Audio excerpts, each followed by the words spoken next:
నమస్తే, welcome to స్వతంత్ర news. నేను ప్రియా శర్మ. బులెటిన్లో ముందుగా హెడ్లైన్స్ చూద్దాం. రేపు బీజేపీ కేంద్ర ఎన్నికల కమిటీ భేటీ. తెలంగాణ, ఏపీ అభ్యర్థులపై క్లారిటీ ఇచ్చే ఛాన్స్.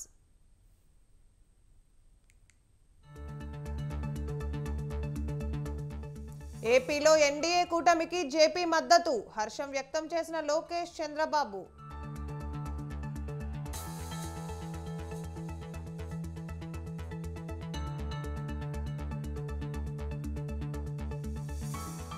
పొత్తులు లేకపోతే చంద్రబాబు పోటీ చేయలేరు. మంత్రి పెద్దిరెడ్డి కీలక వ్యాఖ్యలు.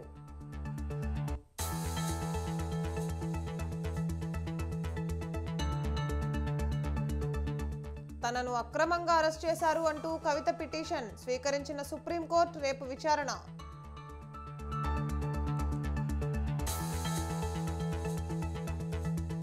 ఎన్నికల పేరుతో కాలయాపన చేయొద్దు. కేసీఆర్ ప్రభుత్వంలా మోసం చేయవద్దన్న బండి.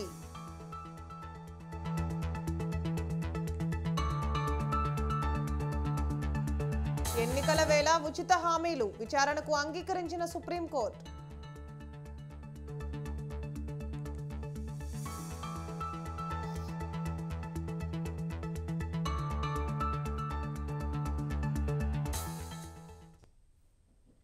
ఏపీ ఎన్నికల్లో ఆర్థిక బలాబలాలపై లెక్కలేసుకుంటోంది వైసీపీ. పార్టీ ఫండ్ ఎంత ఇవ్వాలి, ఏ నియోజకవర్గంలో ఎంత ఖర్చు చేయాలన్న దానిపై ఏకంగా సమావేశాలు నిర్వహిస్తోందట.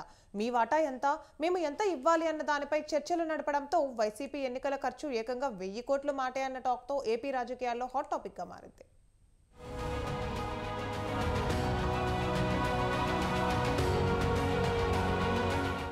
ఏపీలో ఎన్నికల వేడి అంతకంతకు హీట్ పుట్టిస్తుంది. గెలిపే లక్ష్యంగా ప్రధాన పార్టీలు పావులు కదుపుతున్నాయి. జగన్ టార్గెట్ గా జట్టు కట్టిన ప్రతిపక్ష కూటమి అందుకు తగ్గ అడుగులు వేస్తూ ముందుకు సాగుతుంది. మరోపక్క వారిని ఢీకొట్టి మట్టి కర్పించే కసిలో ఉన్నారు వైసీపీ అధినేత జగన్మోహన్ రెడ్డి. వై నాట్ 175 నినాదంతో రాజకీయ కురుక్షేత్రంలో దిగిన ఆయన అందుకు తగ్గట్టుగా వ్యూహాలు రచిస్తున్నారు. ఈ నేపథ్యంలోనే సీఎం సీట్ ను మరోసారి దక్కించుకునేందుకు ఖర్చెంతైనా పర్వాలేదని భావిస్తున్నారట. దీంతో ఈసారి జరిగే ఎలక్షన్ లో వైసీపీ ఖర్చు 1000 కోట్లు దాటే అవకాశం ఉందన్న ప్రచారం జోరుగా సాగుతోంది.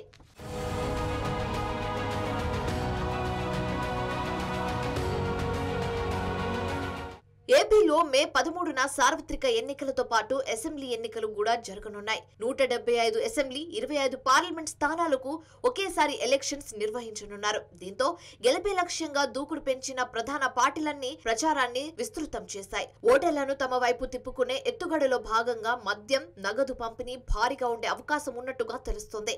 దీంతో ఎన్నికల అభ్యర్థితో పాటు ప్రత్యర్థి ఆర్థిక బలబలాలపై లెక్కలు తీస్తుందట వైసీపీ అధిష్టానం.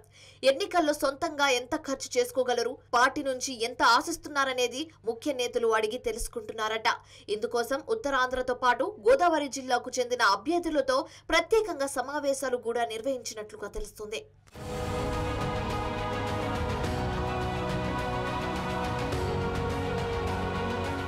మొత్తం 175 స్థానాలకు ఎన్నికలు జరుగుతూ ఉండగా వీటిలో కొన్ని నియోజకవర్గాలకు 25 నుంచి 50 కోట్ల మేర ఖర్చు అయ్యే అవకాశం ఉందని అంచనా వేస్తున్నారు. ఇంకొన్ని నియోజకవర్గాలలో అయితే అంతకు మించి ఖర్చైనా ఆశ్చర్యం లేదంటున్నాయి వైసీపీ వర్గాలు. ఇక 50కి పైగా డివిజన్లలో పార్టీ నుంచి ఎలాంటి ఆర్థిక సాయం లేకుండానే ఎమ్మెల్యే అభ్యర్థులే ఖర్చు భరించే సామర్థ్యం ఉందట.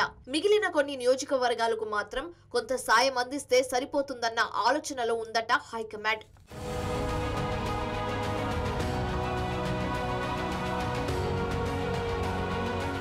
ఇక అవసరాన్ని బట్టి ఒక్కో నియోజకవర్గానికి 10 నుంచి 15 కోట్ల రూపాయలు ఎన్నికల ఫండ్ కింద అభ్యర్థులకు ఇవ్వాలని వైసీపీ అధిష్టానం నిర్ణయించినట్టుగా వైసీపీ వర్గాలు చెప్తున్నాయి. ఈ లెక్కన దాదాపుగా వైసీపీ 100 నియోజకవర్గాలలో 1000 కోట్ల పైనే ఖర్చు చేసే ఛాన్స్ ఉన్నట్టుగా తెలుస్తుంది. వచ్చే ఎన్నికల్లో తిరిగి విజయం సాధించి రెండోసారి అధికారం చేపట్టడమే లక్ష్యంగా పెట్టుకున్నారు జగన్. దీంతో ఎన్నికల ఖర్చు కోసం వెనకడుగు వేయకూడదని భావిస్తున్నారట.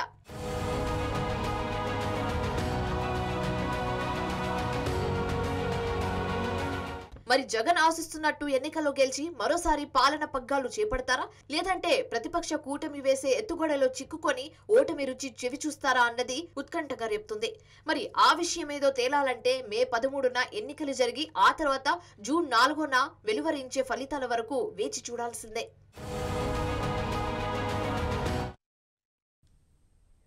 తెలంగాణ కాంగ్రెస్లో కార్పొరేషన్ పదవులు కుంపటిని రాజేసింది. అధికారికంగా జీవో విడుదల కాకపోయినా పదవుల పంపకంతో కీలక నేతల మధ్య వివాదం ముదురుతోంది. తమను సంప్రదించకుండా మాట మాత్రమైనా చెప్పకుండా కార్పొరేషన్లు ఎలా భర్తీ చేస్తారు అంటూ మినిస్టర్లు కన్నెర్ర చేస్తున్నారు. మరికొందరేమో మేం సూచించిన నేతలకు పదవులు ఇవ్వకపోవడం ఏంటి అని గుర్రుగా ఉన్నారట. ఇంతకీ ఏంటా చిచ్చు? ఎవరా నేతలు? ఎవరి మధ్య రగడ రాజుకుంది?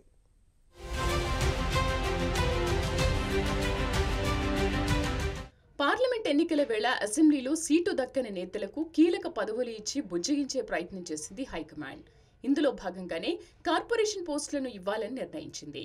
ఈ మేరకు ఇటీవల 37 కార్పొరేషన్లకు చైర్మన్లను నియమించింది రేవంత్ సర్కార్. అయితే నియామకాల నిర్ణయమే నేతల మధ్య చిచ్చు పెట్టింది. ఈ వ్యవహారంతో ఓవైపు పార్టీలో, మరోపక్క ప్రభుత్వంలో ఉన్న ముఖ్య నేతల మధ్య లోలోపల వార్ నడుస్తున్నట్లు తెలుస్తోంది.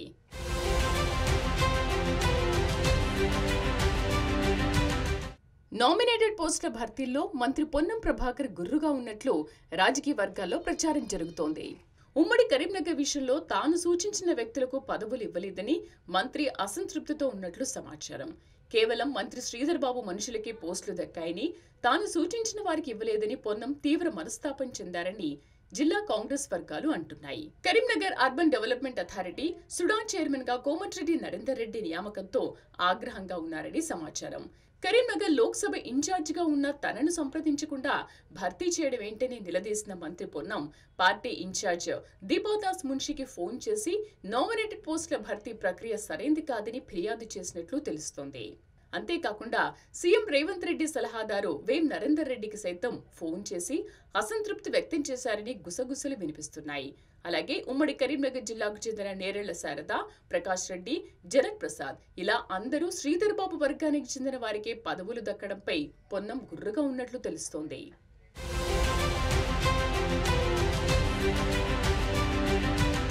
మరోవైపు నామినేటెడ్ పోస్టుల వ్యవహారంలో మరో మంత్రి ఉత్తమ్ కుమార్ రెడ్డి సైతం అసంతృప్తిగా ఉన్నారన్న టాక్ వినిపిస్తోంది.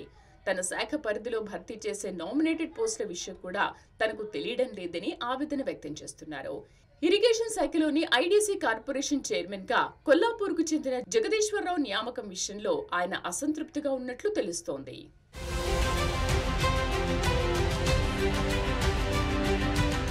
ఇక పార్టీ సీనియర్ నేత, ప్రచార కమిటీ చైర్మన్ గా ఉన్న మధుయాష్ కి సైతం కార్పొరేషన్ల నియామకం వ్యవహారంలో తీవ్ర అసంతృప్తితో ఉన్నట్టు సమాచారం. తాను గతంలో ప్రాతినిధ్యం వహించిన నిజామాబాద్ జిల్లాకు సంబంధించి పెద్ద ఎత్తున నామినేటెడ్ పోస్టులు భర్తీ చేసినా తనకు మాట మాత్రం చెప్పలేదని ఆవేదన వ్యక్తం చేస్తున్నారట మధుయాష్ కి. మరోపక్క హైదరాబాద్ పార్లమెంటు పరిధిలో నామినేటెడ్ పోస్టుల భర్తీ విషయంలో అన్యాయం జరిగిందంటూ మైనార్టీ నేతలు ఆవేదన వ్యక్తం చేస్తున్నారు. కొందరు మైనార్టీ నేతలకు పోస్టులు దక్కినా హైదరాబాద్ పార్లమెంటు పరిధిలో ఎంఐఎంతో పోరాడుతున్న తమను పట్టించుకోవడం లేదని అధిష్టానంపై గుర్రుగా ఉన్నట్లు తెలుస్తోంది.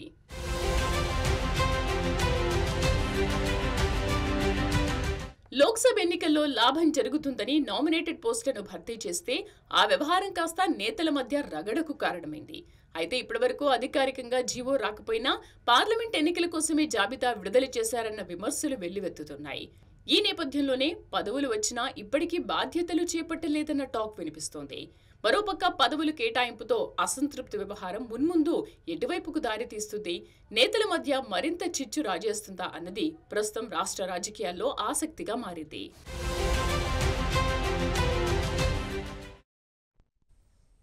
రాష్ట్రంలో ఎన్నికల నిబంధనలను ఉల్లంఘించిన 46 మంది వాలంటీర్లు, ప్రభుత్వ ఉద్యోగులు, కాంట్రాక్ట్ ఉద్యోగులపై చర్యలు తీసుకున్నామని ఏపీ సీఈఓ ఎంకే మీనా చెప్పారు. ఏదైనా పార్టీకి అనుకూలంగా ఉద్యోగులు వ్యవహరిస్తే వారిపై క్రిమినల్ కేసులు నమోదు చేస్తామన్నారు. Ustaad Bhagat Singh cinema teaser political ప్రచారం తరహాలో ఉంటే ఎన్నికల కమిషన్ అనుమతి తీసుకోవాల్సిందేనని స్పష్టం చేశారు. బహిరంగ ప్రాంతాల్లో ప్రకటనలు తొలగించినట్లు తెలిపారు. నిబంధనల ఉల్లంఘనలపై 3 రోజుల్లో 385 కేసులు నమోదు చేసినట్లు తెలిపారు. అనుమతి లేకుండా ప్రచారాలు, రోడ్ షోలు చేయడానికి వీల్లేదని ముఖేష్ కుమార్ మీనా చెప్పారు. I have not seen it, కాబట్టి నేను దీనిపైన కమెంట్ చేయలేను. కానీ ఆ గ్లాస్ చూపించుకొని దీని ద్వారా పబ్లిసిటీ చేస్తే పొలిటికల్ అడ్వర్టైజ్మెంట్ కింద వస్తుంది. పొలిటికల్ అడ్వర్టైజ్మెంట్ చేసుకోవచ్చు, దర్ ఇస్ నో బ్యాన్ ఏం లేదు. కానీ పొలిటికల్ అడ్వర్టైజ్మెంట్ చేయాలంటే ముందు పర్మిషన్ తీసుకోవాలి. చూసిన తర్వాత if it is a political advertisement, అప్పుడు we will issue them a notice to apply for pre-certification of that. But anything which political ga ekkadaina emaina appeal unte that will be considered as political advertisement. In what form he has done it, ఇది చూసిన తర్వాతనే తెలుస్తుంది. అది somebody ఎవరైనా complaint చేసి మాకు చూపించాలి, లేకపోతే మనం వెళ్ళి ఇప్పుడు మీరు చెప్పారు కాబట్టి మేము చూస్తాం అది. బట్ చూసిన తర్వాత అది ఏ రకాలు ఉంది, దాంట్లో ఏం అపీల్ చేశారు, ఏం చేస్తున్నారు. బికాజ్ వాట్ హ్యాపన్స్ దట్ ఇది ఉంది, this is also a political symbol. ఇది కూడా ఉండొచ్చు, ఫ్యాన్ కూడా ఉండొచ్చు, సైకిల్ కూడా ఏపీ పోలీస్ ఉన్నతాధికారులు ఫోన్ ట్యాపింగ్కు పాల్పడుతున్నారని టీడీపీ పొలిట్ బ్యూరో సభ్యుడు బోండా ఉమామహేశ్వరరావు అన్నారు. టీడీపీ అధినేత చంద్రబాబు, జనసేన అధినేత పవన్ కళ్యాణ్ ఈసీ ఉన్నతాధికారులు ఫోన్ ట్యాపింగ్ చేస్తున్నారని ఆరోపించారు. తెలంగాణలో విచ్చలవిడిగా ఫోన్ ట్యాపింగ్ చేసినట్లే ఏపీలోనూ జరుగుతోంది అన్నారు. ఐపీఎస్ రూల్స్కి బదులు వైఎస్ఆర్సీపీ రూల్స్ని కొందరు అధికారులు అమలు చేస్తున్నారన్నారు. కేంద్ర ఎన్నికల సంఘం జోక్యం చేసుకుని వీరిని వెంటనే తొలగించాలని బోండా ఉమా డిమాండ్ చేశారు. వేణుగోపాల్ రెడ్డి వీళ్ళ ముగ్గురు అడిషనల్ ఎస్పీస్, వీళ్ళ ముగ్గురు పని ఏంటి అంటే రాజకీయ నాయకులు ప్లస్ స్టేట్ ఎలక్షన్ కమిషన్ యొక్క ఆ కార్యాలయం యొక్క ఫోన్లు ట్యాప్ చేయడం పెట్టుకున్నారు. ఫోన్ ట్యాపింగ్ మొన్నే మనం చూసాం. తెలంగాణలో ప్రణీత్రావు అని ఒక అధికారి చేసి ఇవాళ అరెస్ట్ అయ్యి జైల్లో చెప్పకూడదు తింటున్నాడు. అక్కడ ముఖ్యమంత్రి, అక్కడ సలహాదారుల ఫోన్లు, ఇతని దగ్గర ఉన్నటువంటి సాఫ్ట్వేర్ ద్వారా ఇక్కడ ఇద్దరు కొన్నారు. అప్పుడు కేసీఆర్, జగన్మోహన్ రెడ్డి అన్నదమ్ములు ఇద్దరు పెగాసస్ సాఫ్ట్వేర్, దాని ద్వారా ఇద్దరు కూడా తమ ప్రత్యర్థుల ఫోన్లు అక్రమంగా ఇంటున్నారు. ఇవాళ ఈ రాష్ట్రంలో ఫోన్లు ట్యాపు నిరంతరం జరుగుతున్నాయని సాక్షాత్తు పెద్దిరెడ్డి ఇదిగో ఈ పేపర్లో స్టేట్మెంట్ ఇచ్చాడు. ఇంకొక మంత్రి అమర్నాథ్ రెడ్డి, ఇద్దరు ఇచ్చినటువంటి స్టేట్మెంట్స్ కూడా నేను ప్రెస్ క్లిప్పింగ్స్ కూడా చూపిస్తా ఉన్నా. అంటే ఈ రాష్ట్రంలో ఫోన్ ట్యాపింగ్ జగన్మోహన్ రెడ్డి ప్రభుత్వం నిరంతరం చేస్తా ఉంది. రైతులను ఆదుకోవడానికి ప్రాజెక్టుల గేట్లు ఎత్తమంటే రాజకీయ గేట్లు ఎత్తామని కాంగ్రెస్ నేతలు అంటున్నారని మాజీ మంత్రి నిరంజన్ రెడ్డి అన్నారు. అకాల వర్షాలతో పంటలకు నష్టం జరగగా రైతులు బాధలో ఉంటే ఒక్క మంత్రి కూడా వారికి భరోసా ఇవ్వడం లేదన్నారు. పంట నష్టపోయిన రైతులకు ఎకరానికి 10,000 నష్టపరిహారం ఇవ్వాలని డిమాండ్ చేశారు. రైతులను దెబ్బ కొడుతున్న రేవంత్ సర్కార్ది అన్ని రంగాల్లోనూ మెగా మోసం అని, వంచన అని విమర్శ చేశారు. వ్యవసాయం వద్దనే పరిస్థితులను కాంగ్రెస్ కల్పించిందని, 100 రోజుల్లోనే వ్యవసాయాన్ని అతలాకుతలం చేశారని ఆయన ఆగ్రహం వ్యక్తం చేశారు. రాష్ట్రంలో లక్షలాది ఎకరాలలో పంటలు ఎండిపోతున్నాయి. సర్కారు నీళ్ళు ఇయ్యక, కరెంట్ ఇయ్యక రైతాంగాన్ని అవస్థలకు గురి చేస్తూ ఉంది. రెండో వైపు అకాల వర్షాలు, వడగళ్ల వానతోన ఆదిలాబాద్ కానీ, నిజామాబాద్ కానీ, కామారెడ్డి కానీ, సిద్దిపేట ప్రాంతంలో కానీ, కరీంనగర్లో కానీ వేలాది ఎకరాలలో వడగళ్ల వానతో, రాళ్ల వానతో పంట నష్టం జరిగింది. రైతులు దెబ్బ మీద దెబ్బ పడతా ఉంది. ఒకవైపు 3-3.5 ఎకరాలలో మాత్రమే రైతు బంధు ఇచ్చి చేతులు దులుపుకొని మేము మొత్తం 80% చేస్తామని చెప్పి మాట్లాడుతున్నారు. ఏ లేదంటే చెప్తామని కొడతామని మాట్లాడతారు. అసభ్యకరంగా మాట్లాడతారు. ఇంత ఇచ్చినాం, ఇంత ఇస్తామని రోజువారీ ప్రకటన చేయడానికి చేత కాదు, కానీ ఇవ్వలేదని అడిగినటువంటి వాళ్ళను చాలా రోషంగా మాట్లాడి పరుషంగా మాట్లాడుతున్నారు. కరెంటు నీళ్ళు అనేకే ఎందుకు చైతన్యం తెలియదు ప్రభుత్వానికి. గతంలో వరుసగా కరెంటు నీళ్లను మేము ఎట్లా ఇవ్వగలిగినాం కేసీఆర్ ప్రభుత్వంలో. 100 రోజుల్లోపే అతలాకుతలం చేసేస్తారు మొత్తం. వ్యవసాయం అంటే అత్యంత ఆశతో, సంతోషంగా అప్పటిదాకా భూములను వదిలిపెట్టిన రైతులు సైతం పట్టణాలలో. రైతుల విషయంలో ఎన్నికల పేరుతో కాలయాపన చేయవద్దని బీజేపీ జాతీయ ప్రధాన కార్యదర్శి బండి సంజయ్ అన్నారు. రైతులను ఆదుకునే విషయంలో తాము సహకరిస్తామని చెప్పారు. కేసీఆర్ ప్రభుత్వంలో కాంగ్రెస్ ప్రభుత్వం కూడా రైతులను మోసాలు చేయకూడదని హితవు పలికారు. పంట నష్టపోయిన రైతులను ప్రభుత్వం ఆదుకోవాలని విజ్ఞప్తి చేశారు. సిరిసిల్ల జిల్లా రైతులను ఆదుకోవాలన్నారు. రైతులు అప్పులు చేసి పంటలు వేశారని, చేతికి వచ్చే సమయానికి అకాల వర్షాల కారణంగా నీట మునిగిందని తెలిపారు. ఎకరానికి 25,000 నష్టపరిహారం ఇవ్వాలని, 2 లక్షల రుణమాఫీ వెంటనే చేయాలన్నారు. పంటల బీమా అమలు చేయాలని బండి డిమాండ్ చేశారు. మొన్న కురిసిన వర్షాల వల్ల ఈ ముస్తాబాద్ ప్రాంతంతో పాటు సిరిసిల్లలో అనేక ప్రాంతాలు, తెలంగాణలో ఇతర ప్రాంతాలు కూడా రైతులు పంట నష్టం జరగడం వలన చాలా ఇబ్బంది పడుతూ ఉన్నారు. ఎందుకంటే మనకు తెలుసు, రైతుల పరిస్థితి తెలుసు. పంట వేసేదానిక అప్పులు చేసి పంట వేయాలి. గతంలో నష్టపోయినటువంటి అప్పును తీర్చుకోవడానికి మాత్రమే రైతులు వ్యవసాయం చేసే పరిస్థితి వచ్చింది. ఏ రైతు కూడా లాభం కోసము ఇలా వ్యవసాయం చేసే పరిస్థితి ఈ తెలంగాణ రాష్ట్రంలో లేదు. నీళ్ల కోసం పోతే ఇప్పుడే చెప్పారు సోదరుడు, నీళ్ల కోసం పోతే వాళ్ళ కేసులు పెడతారు. నీళ్ల కోసం ఆందోళన చేస్తే కేసులు పెడతారు. నీళ్ళు వచ్చాక వస్తుంది, కరెంట్ రాదు. కనీసం లాస్ట్కు పంట వేసుకున్నాక కోతకు వచ్చే టైంకు అకాల వర్షాలు, ఈ ప్రకృతి వైపరీత్యాల వల్ల అట్లా ఇబ్బంది పడతారు. ఒకవేళ పంట చేతికి వచ్చిందంటే మద్దతు ధర ఉండదు. ఇలా పంట అట్లయిపోయిన అకాల వర్షాలకు ఉత్తర తెలంగాణలో పంట నష్టం జరిగిందని రాష్ట్ర ప్రణాళికా సంఘం ఉపాధ్యక్షుడు చిన్నారెడ్డి అన్నారు. కామారెడ్డి, సంగారెడ్డి, సిద్దిపేట జిల్లాల్లో కొన్ని చోట్ల పంట నష్టం వాటిల్లిందని చెప్పారు. సిరిసిల్ల, నిర్మల్, కరీంనగర్ జిల్లాల్లో పంట నష్టం జరిగిందని, నష్టపోయిన రైతులను ఆదుకోవాలని సీఎంకు విన్నవించినట్లు చెప్పారు. ఇలా ప్రతిపక్షాల వాళ్ళు చెప్పుకోవడానికి ఏమీ లేక ఒక పక్క హరీష్ రావు గారు, ఇంకో పక్క కేటీఆర్ గారు, ఇంకా కొంతమంది ప్రతిపక్ష నాయకులు వారు ట్విట్టర్ అని, లేకపోతే ఎక్స్ అని, లేకపోతే ఇంకేదో ప్రచార మాధ్యమాల్లో పోస్ట్ చేస్తూ పోతూ ఉన్నారు. ఎవరో రాసిచ్చినటువంటివి వాళ్ళు వాళ్ళ పేరు మీద వాళ్ళ ఖాతాలో పోస్ట్ చేయడం జరుగుతూ ఉంది. ప్రభుత్వాన్ని బ్లేమ్ చేద్దామనే ఉద్దేశంతో వాళ్ళు ఆరోపణలు చేస్తూ ఉన్నారు. కానీ ప్రభుత్వం పార్లమెంట్ ఎలక్షనే, అభ్యర్థుల ఎంపికనే. రాహుల్ గాంధీ గారి పాదయాత్ర ముగింపు సమావేశం ముంబైలో జరిగింది. ఆ సమావేశం ఒక కాంగ్రెస్ పార్టీ ముఖ్యమంత్రిగా, కాంగ్రెస్ పార్టీ నాయకులుగా చాలామంది ముంబైలో జరిగిన సభకు అందరూ హాజరైనారు. వాళ్ళ విధి కూడా హాజరు కావాల్సినటువంటి అవసరం ఉంది. తర్వాత పార్లమెంట్ అభ్యర్థుల ఎంపిక కూడా ఢిల్లీలో జరుగుతూ ఉంది. సిఈసి మీటింగ్ కానీ, కాంగ్రెస్ వర్కింగ్ కమిటీ మీటింగ్ కానీ, ఇవన్నీ కూడా ముఖ్యమంత్రి గారు హాజరు కావాలి, మిగతా ముఖ్య నాయకులు కూడా హాజరు కావాలి. అందరూ పోయించినారు. కానీ అంత మాత్రాన రాష్ట్రంలో ఉండే వ్యవసాయదారుల్ని ఏదో నిర్లక్ష్యం చేశారనే ఉద్దేశం మాత్రం తప్పుగా మీరు ప్రచారం చేయకండి అని రెండు చేతులు జోడించి నేను ప్రతిపక్షాల వారికి.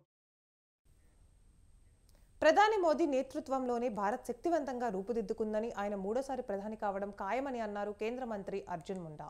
కాంగ్రెస్ నాయకులు మోసపూరిత హామీలతో తిరిగి లోక్సభ ఎన్నికల ప్రచారానికి వస్తున్నారని, వారి మాటలు నమ్మి మోసపోవద్దని పిలుపునిచ్చారు. ఆదిలాబాద్ జిల్లా తలమడుగు మండలం ఉండం కుగ్రామం నుంచి ప్రచారానికి శ్రీకారం చుట్టారు. మోడీ పాలనలోనే ఆదివాసుల సంస్కృతి, సంప్రదాయాలు పటిష్టంగా ఉన్నాయని కేంద్ర మంత్రి అన్నారు. గిరిజనుల సంక్షేమం కోసం ఇటీవలే జన్మన్ పథకాన్ని ప్రవేశపెట్టిన విషయాన్ని గుర్తు చేశారు. आदरणीय यशस्वी प्रधानमंत्री नरेंद्र भाई मोदी के नेतृत्व में आदिवासी मामले के मंत्री के रूप में और देश के एग्रीकल्चर मिनिस्टर के रूप में आपके भाई आदिवासी घर का बेटा को काम करने का मौका मिला और इसलिए इस आदिवासी कॉन्स्टिट्यूएंसी में आकर के मुझे बहुत खुशी हो रही है और इस कोबरा भीम के धरती से हम कहेंगे कि हम सबका संकल्प है अब की बार అనుభవమైనటువంటి అభ్యర్థి ఎన్టీ రామారావు గారి కేబినెట్ లో మంత్రిగా పనిచేసినటువంటి అనుభవం, చంద్రబాబు నాయుడు గారి కేబినెట్ లో పనిచేసినటువంటి అనుభవం, ఎంపీగా ఎమ్మెల్యేగా తన 30 సంవత్సరాల రాజకీయ జీవితంలో ఎక్కడ కూడా ఎటువంటి మచ్చ లేకుండా రాజకీయాలు చేసినటువంటి గొప్ప వ్యక్తి నగేష్ గారు. ఈరోజు హైదరాబాద్ రాడిసన్ హోటల్ డ్రగ్స్ కేసులో మరొక నిందితుడు పోలీసులకు చిక్కాడు. పోలీసులు పరారీలో ఉన్న డ్రగ్ పెడ్లర్ రెహమాన్ను అరెస్ట్ చేశారు. రాడిసన్ డ్రగ్స్ కేసులో A13గా అబ్దుల్ రెహమాన్ ఉన్నాడు. రాడిసన్ డ్రగ్స్ కేసులో రెహమాన్ అనే నిందితుడిని అరెస్ట్ చేశామని మాదాపూర్ డీసీపీ వినీత్ తెలిపారు. రెహమాన్తో పాటు ఢిల్లీకి చెందిన మరొకరిని అరెస్ట్ చేశామని ఆయన వెల్లడించారు. 11 గ్రాముల MDMA స్వాధీనం చేసుకున్నామని డీసీపీ వినీత్ చెప్పారు. ఢిల్లీ నుంచి డ్రగ్స్ తీసుకొచ్చి హైదరాబాద్లో విక్రయిస్తున్నారని తెలిపారు.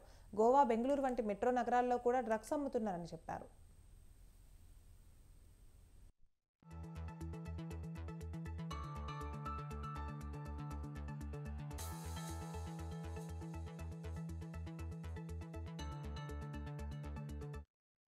సైబరాబాద్ సిపి సార్ ఆదేశం మేరకు ఎస్ఓటి టీమ్ అండ్ గచ్చిబౌలి మన మాదాపూర్ జోన్లో ఉన్న గచ్చిబౌలి పిఎస్ టీము వీళ్ళిద్దరు కూడా ఇంతకుముందు మనకు కావాల్సిన సయ్యద్ అబ్దుల్ రెహమాన్ అని ఎవరు ఉన్నారో ఈజ్ ఏ డ్రగ్ పెడ్లర్, అతన్ని పట్టుకోవడం జరిగింది. అతనితో పాటు అతని సహచరుడు మిలాన్ నరేంద్రాసి వనత్ అని, ఇతను is a resident of New Delhi. So ఇతను కూడా పట్టుకోవడం జరిగింది.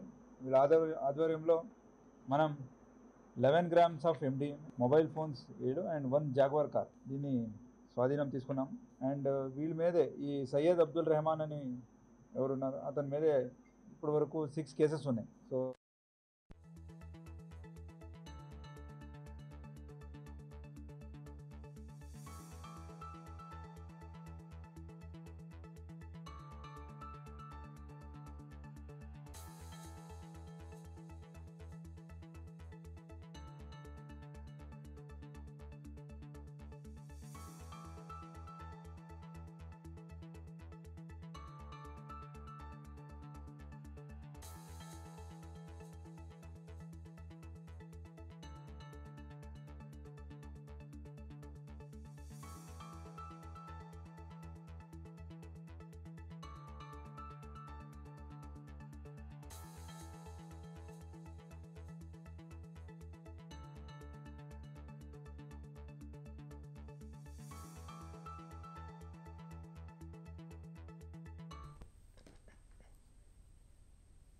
ఇక ఐపీఎల్ క్రికెట్ పండుగకు సమయం ఆసన్నమైంది. ఈ నెల 22న సీజన్ 17 ప్రారంభం కానుంది. తొలి మ్యాచ్ కొరకు చెన్నై ముస్తాబైంది. గత సీజన్ విజేత చెన్నై సూపర్ కింగ్స్ తో రాయల్ ఛాలెంజర్స్ బెంగళూరు ఈ మ్యాచ్ లో తలపడనుంది. బీసీసీఐ ప్రకటించిన తొలి షెడ్యూల్ ప్రకారం ఈ నెల 22 నుంచి ఏప్రిల్ 9 వరకు 21 మ్యాచ్లు జరగనున్నాయి. ఇండియాతో పాటు ప్రపంచ వ్యాప్తంగా ఉన్న ఐపీఎల్ అభిమానులకు ఇక పండుగే పండుగ. సిక్సర్లు, ఫోర్ల మూతతో పాటు హోరాహోరీ పోటీలకు వేదికగా నిలిచే ఈ ఐపీఎల్ సీజన్ 17 గురించి ఓ లుక్ వేద్దాం. బీసీసీఐ ప్రకటించిన తొలి షెడ్యూల్ ప్రకారం 21 మ్యాచ్లు వివిధ రాష్ట్రాల్లో జరగనున్నాయి. ఈ నెల 22 నుంచి ఏప్రిల్ 9 వరకు ఈ పోటీలకు ఆయా రాష్ట్రాల ఆతిథ్యం ఇవ్వనుండగా 2024 ఐపీఎల్ టైటిల్ కొరకు 10 జట్లు పోటీ పడుతున్నాయి. తొలి షెడ్యూల్లో సన్ రైజర్స్ హైదరాబాద్ 4 మ్యాచ్లు ఆడనుంది. 4 2 మ్యాచ్లు హైదరాబాద్లో జరగనున్నాయి. ఈ నెల 27న చెన్నై సూపర్ కింగ్స్, ఏప్రిల్ 5న ముంబై ఇండియన్స్తో సన్ రైజర్స్ తలపడనుంది.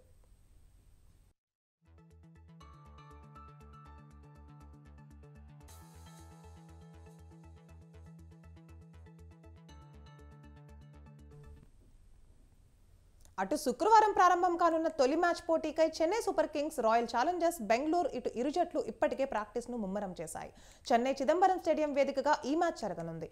అభిమాన ఆటగాళ్ల సమరాన్ని ప్రత్యక్షంగా చూసేందుకు ఆయా జట్ల జెర్సీలతో ముస్తాబవుతున్నారు క్రికెట్ అభిమానులు.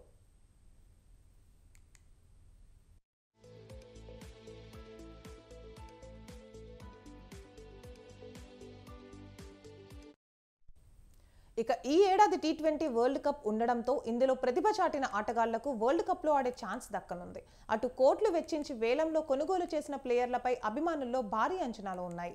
ఆస్ట్రేలియా ప్లేయర్ మిచెల్ స్టార్క్ ను కోల్కతా నైట్ రైడర్స్ లీగ్ చరిత్రలోనే 24.75 కోట్ల ఆధిక్యత ధరకు సొంతం చేసుకుంది.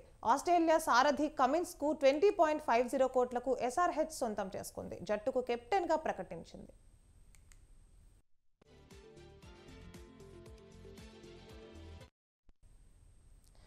ఇక దశాబ్ద కాలంగా ముంబై ఇండియన్స్ ను కెప్టెన్సీ హోదాలో నడిపించిన రోహిత్ శర్మ ఈ ఐపీఎల్లో ప్లేయర్ గా తన సత్తా చాటనున్నాడు. రోహిత్ స్థానంలో హార్దిక్ పాండ్యా ఈసారి ముంబైకి కెప్టెన్సీగా వ్యవహరిస్తున్నాడు. ఇది పాండ్యాకు ఒక సవాలే కాగా, రోడ్డు ప్రమాదం నుంచి ప్రాణాలతో బయటపడి శస్త్రచికిత్సలు చేయించుకుంటున్న రిషబ్ పంత్ ఫిట్నెస్ సాధించాడు. అతని సారథ్యంలోనే ఢిల్లీ క్యాపిటల్స్ బరిలోకి దిగుతోంది. ఇక ఈ ఐపీఎల్ సీజన్లో కొత్త టెక్నాలజీని బీసీసీఐ తీసుకురానున్నట్లు తెలుస్తోంది. ఎంపైర్లు సరైన నిర్ణయాలు తీసుకోలేకపోతున్నారన్న విమర్శలకు చెక్ చెప్పేలా స్మార్ట్ రీప్లే సిస్టమ్ను ప్రవేశపెట్టనుంది. అయితే దీని అమలుపై బీసీసీఐ అధికారికంగా ప్రకటన చేయాల్సి ఉంది.